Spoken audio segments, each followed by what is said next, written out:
Hey guys, this video is to go over your discussion questions. Everybody was assigned a discussion question to answer on the discussion board. The video I posted last night went over some of the first question. It's very subjective anyhow. This video will quickly go over the remaining 4 questions. The first question, what makes good criteria? 5 things: relevance, reliability, sensitivity, practicality, and fairness.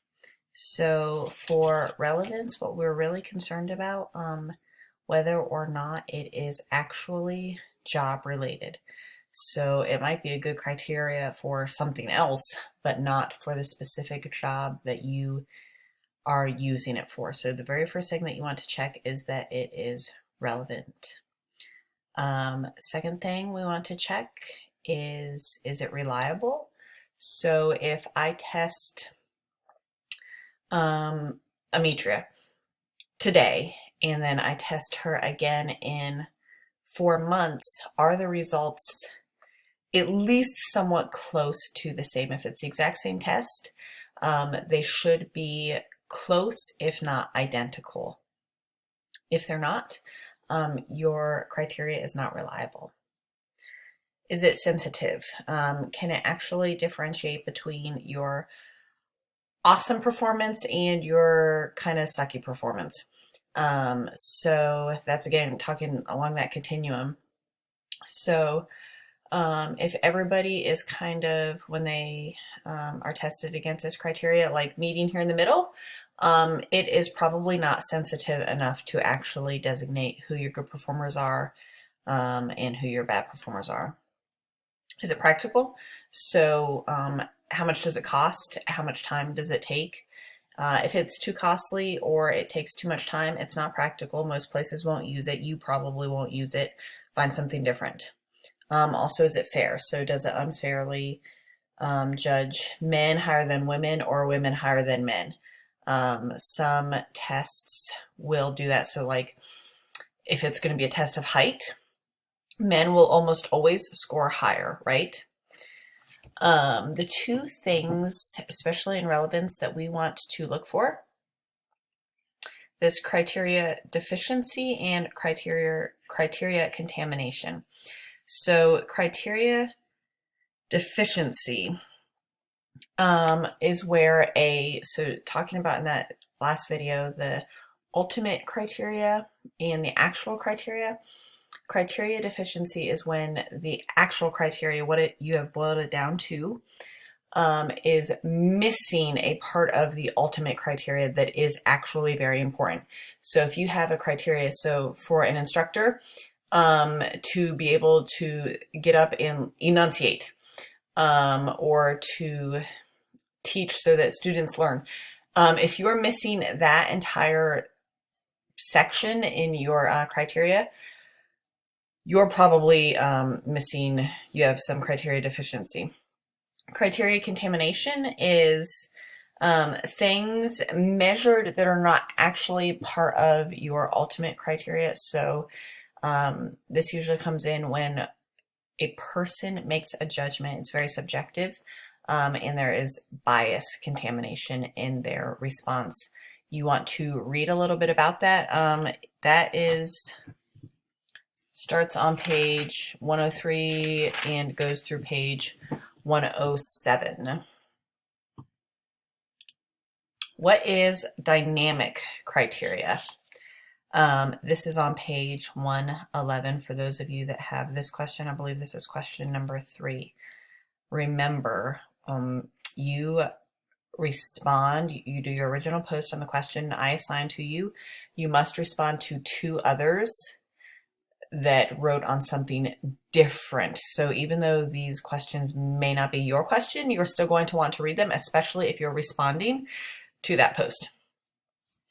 Dynamic criteria is criteria that changes over time. So what they talked about in the book, performance tends to be really, really high when you start something, and then it dwindles or it lessens as you continue doing a thing. So think about back when you were first a student and you're trying your hardest, and you're making like straight A's and you're doing awesome. And then it's 6 months later and friends get in the picture and boyfriend or girlfriend get in the picture, parties, and all of a sudden your performance, which was like up here, starts to come like down here, down here, down here, till by the end of your senior year, you're like tanked, right? That happens in real life too. We definitely want to guard against that, but it is something to keep in mind when we are designing tests to measure performance. Subjective versus objective criteria. This is on pages 112 through 115. This basically covers human judgment, which is spelled incorrectly there. So your subjective criteria is it's individual. So subjective criteria are things that an individual would judge. It is when you do like your ratings, your rankings, the things that like a supervisor would judge in an individual. Are they happy enough? Are they, so like if you go to the grocery store and you have a cashier that's always grumpy, and if their supervisor says they're always grumpy, that is subjective. Objective criteria. Things that there's a record of. So your tardiness, how long you stay there, those are objective measures. They are fact. So they are generally written down. There's a record kept of them. Let me see, absences, tardiness, grievances. So when you are on like your 6th grievance, that is not subjective. Hey, that person is always complaining. That's objective. It's fact. You have those 6 grievances that are listed. Let me see, productivity. So it also might seem subjective. Oh, they don't work that hard. Well, when you look at productivity measures, those are recorded. And yeah, the fact is they might not work that hard. That is question number 4. Again, it's pages 112 through 115. You're definitely going to want to look at those. Lastly, OCB's, organizational citizenship behaviors. We have discussed those a little bit in class. What are they? How do they affect an organization? I did this PowerPoint while I was at work today, which was very, very slow since we're technically shut down. OCBs, how do they affect other employees, the organization's employees? OCBs are discussed on pages 115 through 119. OCBs basically are when an employee goes the extra mile. In a contextual performance, they are activities performed by employees that help maintain broad organizational, social, and psychological environment of the organization.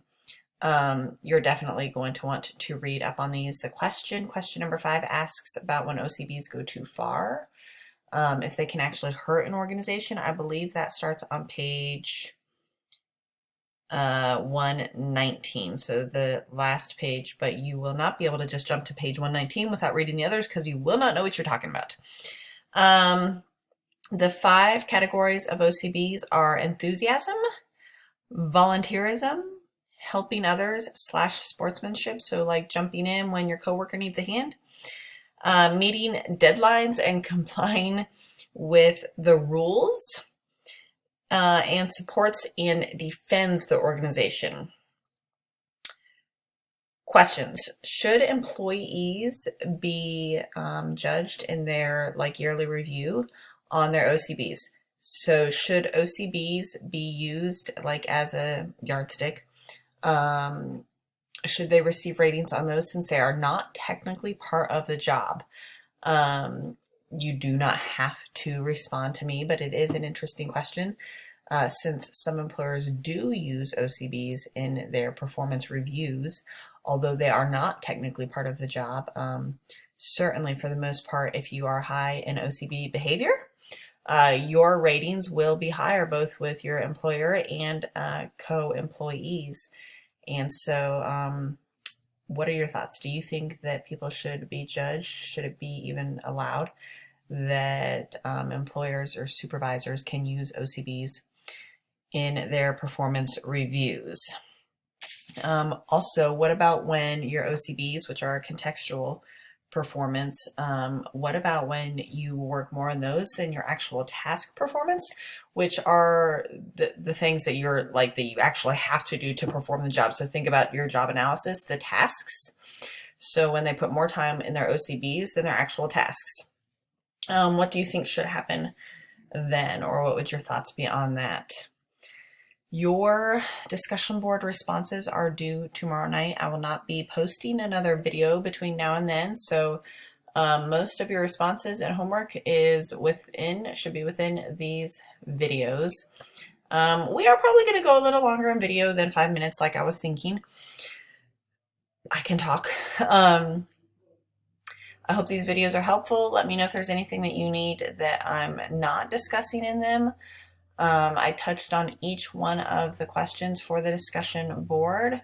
Again, the discussion board can be found on Brightspace, Communication, Discussions, and then you hit Start Thread, I think, and that is where you're going to make your original post, and then you respond to 2 other people.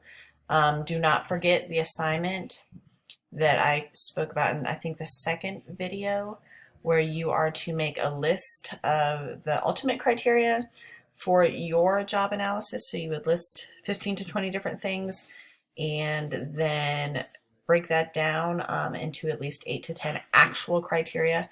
You do not want to miss any of the ultimate criteria that are very, very important, because what would that be? Criterion deficiency, by the way, is what that would be.